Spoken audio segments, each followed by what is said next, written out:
देखो जो last exercise है घनमूल चैप्टर का 3D, इसमें घनमूल के कुछ ऐसे क्वेश्चन दिए गए जो वर्ड प्रॉब्लम है। वर्ड प्रॉब्लम को समझना थोड़ा सा टेढ़ा होता है, लेकिन कुल मिला जुला करके अगर आप इनके शब्दों को समझ लेते हो, वाक्य को समझ लेते हो, तो इनके क्वेश्चन आसान हो जाते हैं।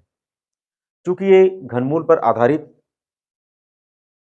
उस पर व्यवहारिक प्रयोग है का क्वेश्चन है, तो ऐसे क्वेश्चनों को सॉल्व करने के लिए कहीं न कहीं कुछ ऐसी व्यवस्थाएं दी गई रहती हैं जिसमें हमें उन दी गई संख्याओं का घनमूल निकालना होता है। 3D का जो पहला चैप्टर है, 3D का जो पहला क्वेश्चन है, वह है एक पेटी में सेब इस प्रकार रखे गए हैं। एक पेटी आप लोग देखते होंगे मार्केट से, कभी अगर एक पेटी सेब लाते होंगे तो क्या देखते होंगे? सेब पेटी कैसा होता है? पेटी का एक साइड से देखोगे तो ऐसे होगा, ठीक है?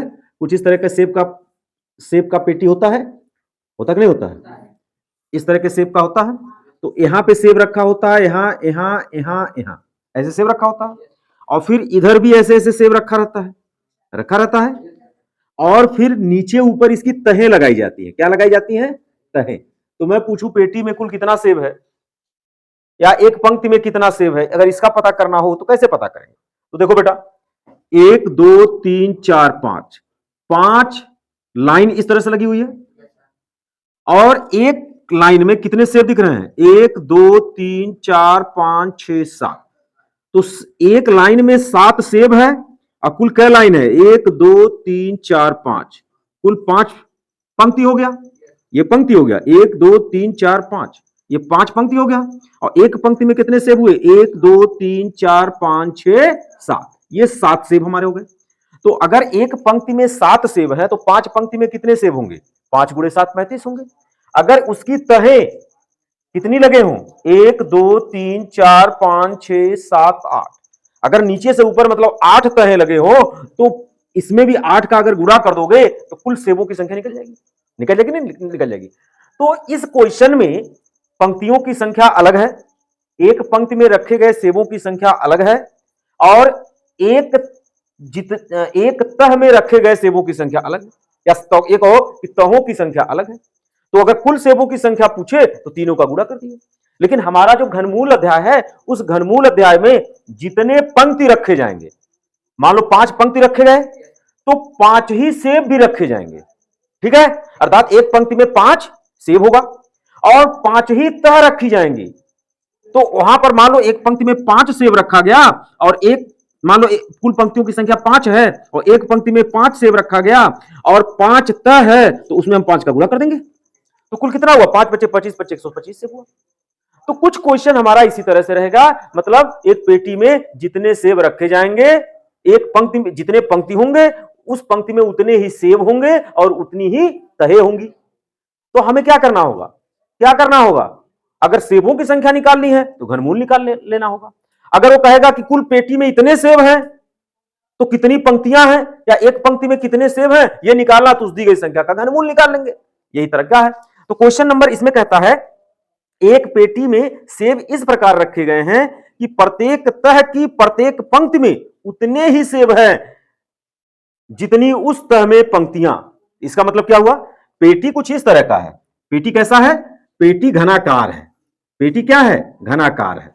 तो अगर पेटी घनाकार होगी तो उसमें जो सेबों की संख्या रखी जाएगी, देखो, अगर 1 2 मान लो 3 सेब इधर रखा गया, तो 3 ही सेब इधर रखा जाएगा। तो कितनी पंक्ति हुई? एक पंक्ति, दो पंक्ति, तीन पंक्ति। और एक पंक्ति में अगर यहां कुल पंक्तियों की संख्या 3 है, तो एक पंक्ति में सेब की संख्या कितनी जा रही है? वो भी 3 जाएगी। और तह कितना होगा? 3 तह भी होगा, तो 1 2 3 ये तह भी होगा। मेरी बात समझे कि नहीं समझे? तो इस प्रश्न में क्या कह रहा है? एक पेटी में सेब इस प्रकार रखे गए हैं कि प्रत्येक तह की पंक्ति में उतने ही सेब हैं, मतलब ये तह है। प्रत्येक तह कहता है 1 2 3 3 तह। अब प्रत्येक तह की पंक्ति में, तो एक तह की पंक्ति ये हो गया, एक तह की पंक्ति में या प्रत्येक पंक्ति में उतने ही सेब हैं जितनी तह में पंक्तियों की संख्या। मेरी बात समझे? तो कहता है, तो यदि तहों की कुल संख्या पंक्तियों की संख्या के समान हो, तो पेटी में कुल 1728 सेब रखे गए हों, तो प्रत्येक तह में कितने सेब रखे गए हैं? तो ऐसे माना जाए। क्वेश्चन नंबर 1 प्रश्न कहता है, माना पेटी में पंक्तियों की संख्या कितनी है? पंक्तियों की संख्या x है। तो बेटा प्रश्न में क्या कहता है, एक पेटी में सेब इस प्रकार रखा गया है कि प्रत्येक तह की प्रत्येक पंक्ति में उतने ही सेब हैं, प्रत्येक पंक्ति में उतने ही सेब हैं जितनी उस तह में पंक्तियां, उस तह में पंक्तियां। तो हमने माना पेटी की पंक्तियों की संख्या क्या है, x है, ठीक है।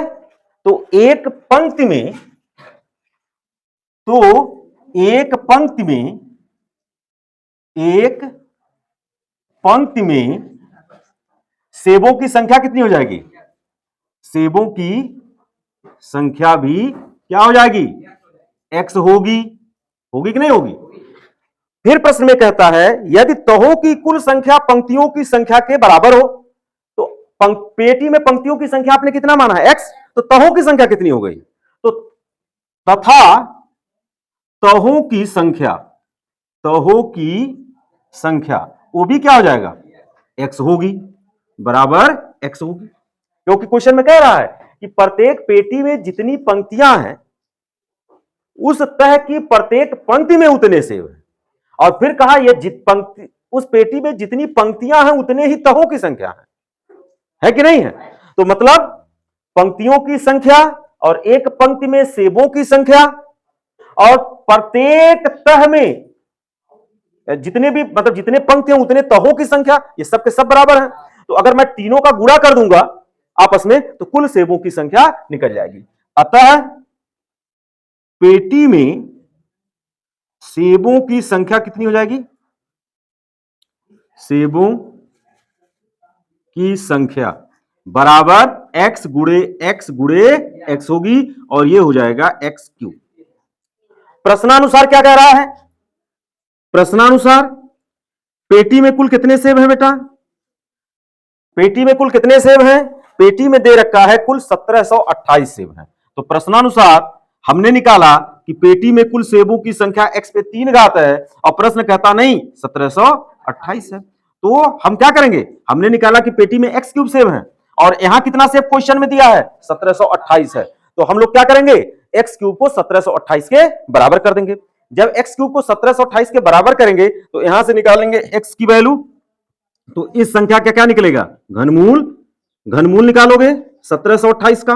अब 1728 को तोड़ोगे, तो जब 1728 को तोड़ोगे अभाज्य गुणनखंड में कैसे तोड़ा जाएगा, 2 अठे 16, 2 छके 12, 2 चौके 8, फिर 2 चौके 8, 2 तिया 6, 2 दूना 4, फिर 2 दूना 4, 2 एकायम 2, 2 छके 12, फिर 2 से कटा, 2 एकायम 2, 2 अठे 16, फिर 2 से कटा, 2 पंजे 10, 2 चौके 8, फिर 2 से कटा, 2 दूना 4, 2 सत्ते 14, फिर 27 कै बार कटेगा, 3 नवा 27, और फिर ये 3 से 9 कटेगा, 3 त्रिका 9, और ये फिर 3 से कट जाएगा। तो किल क्या आया, 6 बार 2 आया। कितनी बार आया, 1 2 3 4 5 6। तो इसके जगह पर लिखेंगे 6 बार 2, 1 2 3 4 5 6, और 3 बार 3 लिखा जाएगा। अब सबका क्या बनाएंगे, त्रिक बनाएंगे, ट्रिपलेट बनाएंगे, और प्रत्येक ट्रिपलेट से एक संख्या को क्या कर लेंगे बाहर, तो 1 2 3 बार 2 है तो 1 बार आएगा, फिर 3 बार 2 है तो 1 बार 2 आएगा, और फिर आया 3। तो ये हो गया 2 दूना 4 तिया 12। तो ये क्या निकला बेटा, ये निकला प्रत्येक पंक्ति में सेबों की संख्या। प्रत्येक पंक्ति में क्या निकला, सेबों की संख्या। प्रश्न में क्या पूछा गया है, प्रश्न में पूछा गया है प्रत्येक तह में कितने सेब हैं। तो बेटा अगर एक पंक्ति में एक सेब है और तहों की संख्या x है, पंक्तियों की संख्या अगर x है तो तहों की संख्या कितनी है, x है। हमसे पूछा जा रहा एक और एक पंक्ति में कुल कितने सेब हैं, x सेब है। तो आप ये बताओ अगर एक पंक्ति में 3 सेब हैं तो एक पूरे तह में कितना सेब होगा, 3 इधर है एक पंक्ति में, फिर दूसरे भी पंक्ति में 3 होगा, फिर तीसरे भी पंक्ति में 3 होगा, तो 3 का गुणा 3 में करोगे 9 आएगा कि नहीं आएगा। तो आपसे पूछा जा रहा प्रत्येक तह में कितने सेब हैं। तो आप ये देख लो एक पंक्ति में कितने सेब हैं, तो एक पंक्ति में कितने सेब हैं और कुल कितने पंक्ति हैं, दोनों का गुणा कर दो। तो आप लिखोगे अतः, अतः प्रत्येक तह में सेबों की संख्या, सेबों की संख्या। तो बेटा क्वेश्चन में मेरे पास x पंक्ति था और एक पंक्ति में सेबों की संख्या x थी, तो कुल पंक्ति गुणे सेबों की संख्या क्या हो गई x, और x की वैल्यू कितनी आई 12 गुणे 12, 12 बरहिया में 144। तो बेटा कुल पंक्ति एक तह में कितने सेब आए 144, एक पंक्ति में कितने सेब आए 12, एक तह में कितने सेब आए 12 बरहिया में 144, और उसी में 12 का फिर गुणा कर दो तो पूरे पेटी में सेबों की संख्या आ जाएगी। तो आते हैं क्वेश्चन नंबर 2 पर। क्वेश्चन नंबर 2 कहता है एक पेटी में 216 आम घन के रूप में रखे गए हैं। मतलब एक पेटी में आम जो है घन के रूप में, घन के रूप में रखने का मतलब जितने आम एक पंक्ति में रखे जाएंगे उतनी ही पंक्ति होगी और उतनी ही तह होगी। ठीक है, तो कहता है आम घन के रूप में रखे गए हैं, तो पेटी में आम की कितनी तहें हैं। तो पेटी में आपसे आम की तहें पूछी जा रही हैं, तो आप लिख लेना माना पेटी में आम की तहें, पेटी में आम की तहें कितनी है x है, तहें x है। तो अगर पेटी में आम की x तहें हैं तो पंक्तियों की संख्या कितनी होगी, पंक्तियों की संख्या कितनी होगी, एक तह में पंक्तियों की संख्या वो भी x होगी x, और एक पंक्ति में आमों की संख्या कितनी होगी वो भी x होगी, आमों की संख्या वो भी क्या होगी x ही होगी। तो कुल आम कितने हो गए, तो पेटी में कुल आम कितने हो गए x गुणे x गुणे x, पेटी में कुल आम कितने हो गए x गुणे x बराबर हो गया x क्यूब। प्रश्नानुसार पेटी में कितने आम रखे गए हैं, कुल कितने आम रखे गए बेटा, पेटी में कुल 216 आम रखे गए हैं। तो हमारे अनुसार पेटी में कुल कितने आम हैं x क्यूब, और प्रश्न के अनुसार पेटी में 216 आम है, तो x क्यूब और 216 आपस में इक्वल कर दिए जाएंगे।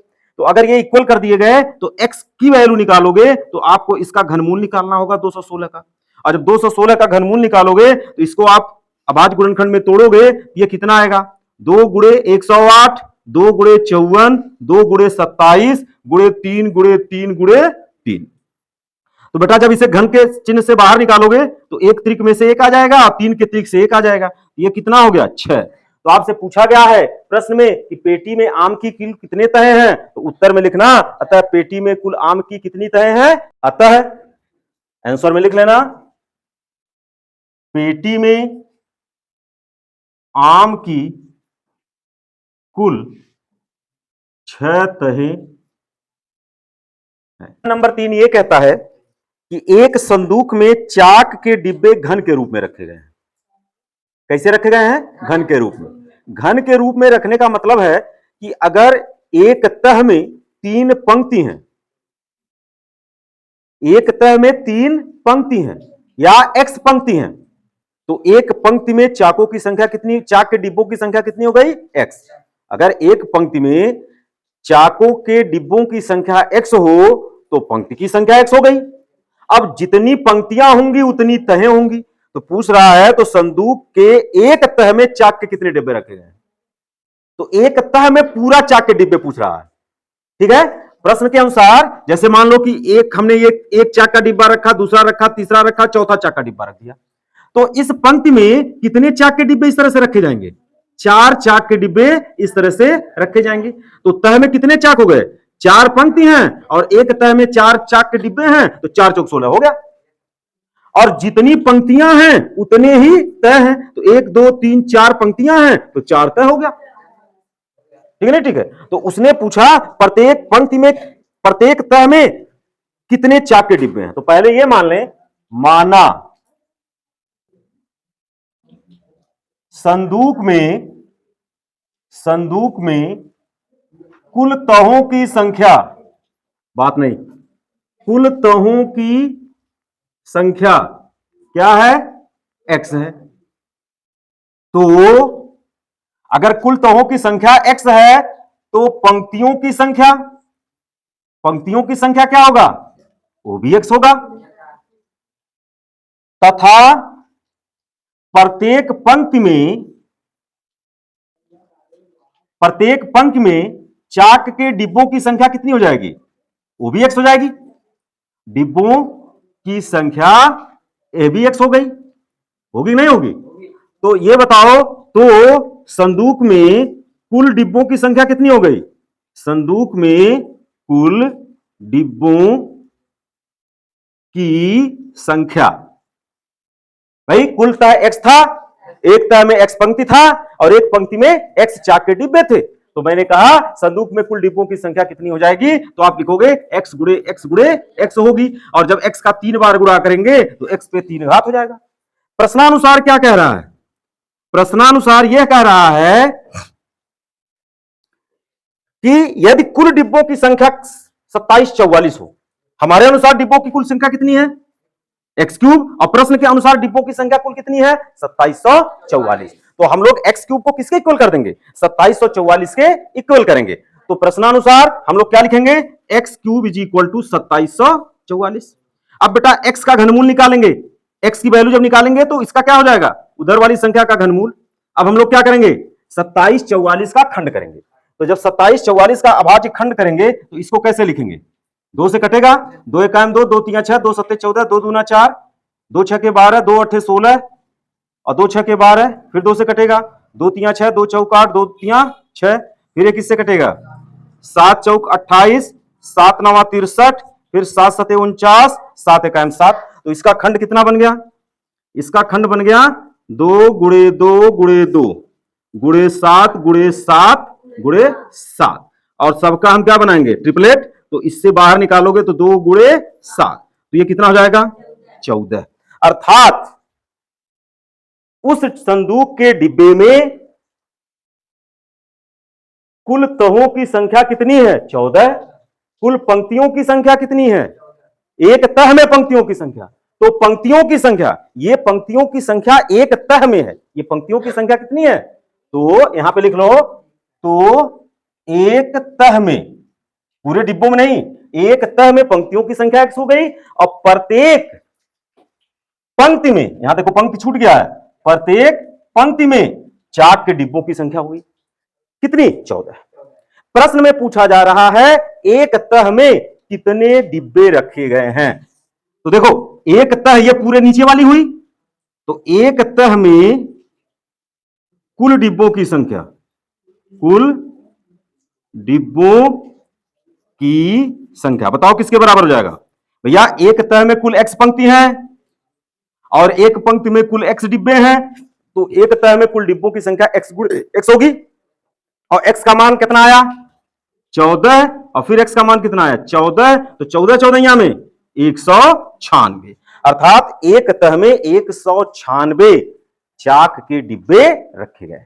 आते हैं क्वेश्चन नंबर 4 पर। क्वेश्चन नंबर 4 कहता है एक शोरूम में कांच के रंगीन इकाई, कांच की रंगीन इकाई घन एक दूसरे से सटाकर इस प्रकार रखे गए हैं। एक शोरूम है, उस शोरूम में कुछ घन रखे गए हैं। क्या रखे गए हैं? घन रखे गए हैं, और इस तरह से रखा गया है, उन घनों को इस तरह से रखा गया है कि एक बड़ा घनाकार आकृति ले लेता है। मतलब घन का मतलब क्या हुआ? जैसे एक घन का शेप ऐसे होगा, ऐसे होगा, ठीक है, एक घन ये हो गया। अब कह रहा कि इस ऐसे तमाम घनों को उस शोरूम में इस तरह से रखा गया है कि किसकी आकृति ले लेते हैं? एक बड़े घन की आकृति ले लेते हैं। मेरी बात समझे नहीं समझे? तो हमने मान लिया ऐसे ऐसे 3 घन रखा, तो अब इसके ऊपर भी हमको कितना रखना होगा? 3 ही घन रखना होगा। मेरी बात समझे नहीं समझे? कितने घन रखना होगा? 3 घन। ऐसे इसके ऊपर हम और रखते जाएंगे, ऐसे ऐसे इसके ऊपर। अभी तो हमने 2 घन 2 रखा, और फिर एक और रखेंगे। अगर 3 रखे हो तो 3 तह बनेंगे, ठीक है, एक यहां बना, एक यहां बना। तो देखो छोटे छोटे घनों को मिला करके हमको बड़ा घनाकार रूप देना है, तो ऐसे रखा गया। तो अभी देखो एक घन ये है, एक घन ये, एक घन ये, 3 घन तो नीचे ऊपर रखे गए, और ऐसे ऐसे भी 3 घन रखे गए, तो इसके पीछे भी 3 घन रखने होंगे। रखने होंगे कि नहीं रखने होंगे? इस तरह से इसके पीछे भी 3 घन आपको रखने होंगे, तब तो जाकर के काम बनेगा। इस तरह से इसके 3 घन और आ जाएंगे। आएंगे कि नहीं आएंगे? कुछ इस तरह की आकृति आपकी बनेगी। तो ये एक छोटे घन को अगर आपने इस तरह से रखा, इधर से भी 3 घन और इधर से भी 3 घन हो और इधर से भी 3 घन हो, तो जो बड़ी आकृति बनेगी वो भी, जो आकृति बनेगी वो भी घन के रूप में होगी। तो आपसे पूछा जा रहा है क्वेश्चन में कि ज्ञात कीजिए रंगीन घनों में कितनी तहों से घनाकृत आकृतियां, मतलब कितनी तह यहां बन रहा है। मान लो 3-3 का रखा गया, एक तह, दूसरा तह, तीसरा तह, कुल 3 तह बने। इसका मतलब जो संख्या दिया हुआ है, जो घनों की संख्या दिया हुआ इस आकृति में, उसका अगर हम घन निकाल लें तो हमें पता चल जाएगा कुल कितने घन रखे गए हैं। तो प्रश्न में माना तो एक तह में पंक्तियों की संख्या 1 हो गई, और अगर एक तह में पंक्तियों की संख्या x है तो एक पंक्ति में घनों की संख्या कितनी होगी। अतः एक पंक्ति में छोटे घनों की संख्या कितनी हो जाएगी, छोटे घनों की संख्या भी x होगी। तो स्वरूप में कुल घनों की संख्या कितनी हुई, तीनों का गुणा। बोलो, घनों की संख्या कितनी होगी, तीनों का गुणा। कितने पंक्ति, x पंक्ति। एक पंक्ति में कितने घन, x, और कितनी तह, x, तो कुल हो गया x पे 3 घन। और प्रश्नानुसार क्या कह रहा है, प्रश्नानुसार यह कह रहा है कि यह जो x क्यूब है, जो x क्यूब है वो किसके बराबर है, 512 के बराबर है। तो x बराबर कितना हो गया, क्यूब रूट ऑफ 512। अब हम लोग 512 का क्या निकालेंगे, 512 का क्या करेंगे, खंड करेंगे। तो 512 को जब तोड़ोगे, तो 512 को तोड़ोगे तो कैसे करोगे, 2 2 जा 4, 2 5 जा 10, 2 6 जा 12, 2 1 जा 2, 2 जा 4, 2 8 जा 16, 2 6 जा 12, 2 4 जा 8, 2 3 जा 6, 2 2 जा 4, 2 1 जा 2, 2 6 जा 12, 2 8 जा 16, 2 4 जा 8, 2 2 जा 4, 2 1 जा 2। कितने 2 आए, 1 2 3 4 5 6 7 8 9। तो इसके अभाज्य गुणनखंड में कुल 9 2 आए। कितने 2 आए, 1 2 3 4 5 6 7 8 9। तो ये 3 3 का पेयर बन गया, सॉरी ट्रिपलेट बन गया। तो प्रत्येक पेयर, प्रत्येक ट्रिपलेट से 1 1 2 हम निकालेंगे तो कितना हो गया, 2 दूना 4 दूना 8। तो कुल कितने तह है बेटा, 8 तह। तो लिखना, अतः स्वरूप में कुल 8 तहों की संख्या है, या कुल तहों की संख्या 8 है। तो लिखना, अतः स्वरूप में कुल तहों की संख्या, कुल तहों की संख्या बराबर हो गई 8। आते हैं क्वेश्चन नंबर 5 पर। क्वेश्चन नंबर 5 में कहता है, प्रधानमंत्री के राष्ट्रीय राहत कोष के लिए एक विद्यालय की एक कक्षा का प्रत्येक विद्यार्थी उस कक्षा के विद्यार्थियों की संख्या के घन के बराबर रुपए चंदे देता है। मतलब एक विद्यार्थी जितने चंदे देता है, उस कक्षा में उतने विद्यार्थी हैं और उस विद्यालय में उतने ही कक्षा हैं। यदि इस प्रकार यदि कुल चंदे की धनराशि 15,625 हो तो कक्षा में कुल कितने विद्यार्थी हैं, कक्षा में कुल कितने विद्यार्थी हैं। तो हम मान लेते हैं, मान कि एक कक्षा में, माना कक्षा का एक विद्यार्थी द्वारा दिया गया चंदा, दिया गया चंदा, चंदा माने पैसा, रुपया कितना है, x। अगर एक विद्यार्थी ने x रुपए दिए तो x रुपए इसलिए दिए क्योंकि उस कक्षा में x ही छात्र थे। जैसे आपकी कक्षा में मान लो 30 छात्र हैं, मान लो आपकी कक्षा में 30 छात्र हैं, तो एक बच्चा ने 30 रुपया दिया। तो अगर यह पता चल गया कि एक बच्चे द्वारा दिया गया धन 30 रुपया है, तो यह भी पता चल गया कि कक्षा में कुल कितने विद्यार्थी हैं। ये पता चल गया, नहीं पता चल गया। तो अतः कक्षा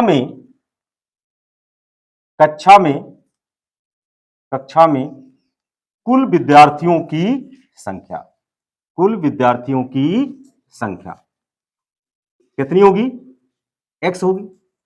होगी कि नहीं होगी।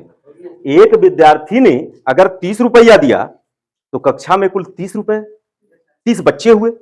अगर कक्षा में कुल 30 बच्चे हैं तो उस विद्यालय में कुल कितनी कक्षाएं हैं, 30 कक्षाएं हैं। तो हमने 30 की जगह पर क्या माना, x। हमने माना कि एक बच्चे ने जो चंदा दिया, एक विद्यार्थी ने जो चंदा दिया वो x रुपए दिया। तो उस कक्षा में बच्चा कितना हो गया, x। तो उस विद्यालय में कुल कक्षा कितनी हो गई, वो भी x हो गई। अतः तथा विद्यालय में कुल कक्षों की संख्या, कुल कक्षों की संख्या कितनी हो गई, x। ठीक है। तो आपसे फिर प्रश्न में कह रहा है कि यदि कुल चंदे की धनराशि 15,625 हो, ये तो क्वेश्चन कह रहा है, लेकिन हम निकालें कक्षा में कुल धनराशि, कुल चंदा के रूप में प्राप्त धनराशि, चंदा के रूप में प्राप्त धनराशि कितना हो जाएगा बेटा, एक बच्चे ने x रुपया दिया, कक्षा में कुल x छात्र थे, तो x गुणे x धनराशि हुई, और कुल कितनी कक्षाएं थी, x कक्षाएं थी, तो उसमें भी x का गुणा कर दिया, तीनों का गुणा कर दिया तो बन गया x क्यूब। प्रश्नानुसार क्या कह रहा है, प्रश्नानुसार यह कह रहा है कि आपने जो दिया गया चंदा है वह x क्यूब निकाला, और क्वेश्चन के अनुसार कह रहा है 15,625 रुपया है। तो यहां से बेटा जब x की वैल्यू निकालोगे तो यह घन आप कितना हो जाएगा, 15,625 होगा कि नहीं होगा। अब 15,625 का क्या करना होगा, क्यूब रूट निकालना होगा, तो उसके लिए उसका अभाज्य गुणनखंड करेंगे। तो अभाज्य गुणनखंड कैसे होगा, 15,625, ये हो गया 5 से काटो, 5 तिया 15, 5 इकाई 5, 5 दूना 10, 5 पचे 25, फिर 5 से काटोगे, 5 6 30, 5 दूना 10, 5 पचे 25, फिर 5 से काटोगे, 5 इकाई 5, 5 दूना 10, 5 पचे 25, फिर 5 से काटोगे, 5 दूना 10, 5 पचे 25, फिर 5 से काटोगे, 5 पचे 25, फिर 5 से काटोगे, 5 इकाई 5। तो ये संख्या कितनी बार कटी, 5 से 6 बार में कटी। 5 का इसका अभाज्य गुणनखंड कितना हो गया, गुणा 6 बार करेंगे तो 3 का एक त्रिक बना, 3 का एक त्रिक बना, इसको यहां से बाहर निकालेंगे तो 2 बार 5 बाहर आएगा तो हो गया 25। तो ये कितना हो गया बेटा, एक विद्यार्थी द्वारा दिया गया धन 25 रुपया है, और एक कक्षा में कुल विद्यार्थियों की संख्या क्या है, 25 है, और उस स्कूल में कुल कक्षों की संख्या कितनी है, 25 है। प्रश्न में पूछा जा रहा है कि उस कक्षा में कुल कितने विद्यार्थी हैं, तो लिखोगे आंसर में कक्षा में कुल विद्यार्थी कितने होंगे, बराबर 25 होंगे। क्यों, क्योंकि देखो कक्षा में कुल विद्यार्थियों की संख्या x है और x का मान आपने 25 निकाला, तो ये भी क्या होगा, कुल विद्यार्थियों की संख्या 25 होगी। आपसे पूछा जाता विद्यालय में कुल कितनी कक्षाएं हैं, वो भी 25। आपसे पूछा गया एक बच्चे ने कितनी धनराशि दिया, तो कहते वो भी 25। ओके, लास्ट क्वेश्चन इस एक्सरसाइज का है क्वेश्चन नंबर 6। क्वेश्चन नंबर 6 में कहता है एक घनाकार टंकी में 1331 लीटर पानी आता है, एक क्यूब शेप का टैंक है जिसमें 1331 लीटर वाटर आता है। ठीक है, तो टंकी में और ये टंकी कैसा है, घनाकार है, घनाकार टंकी में कुल पानी का आयतन कितना है, वह है 1331 लीटर। आपसे कह रहा है कि टंकी की माप ज्ञात करिए। तो बेटा अगर घनाकार टंकी होगा तो बार बार मैं उसका कहता हूं कि घन एक ऐसी आकृति होती है जिसकी लंबाई, चौड़ाई, ऊंचाई सब आपस में बराबर होती है, मतलब जितना ये होगा उतना ये होगा और उतना इसकी ऊंचाई होगी।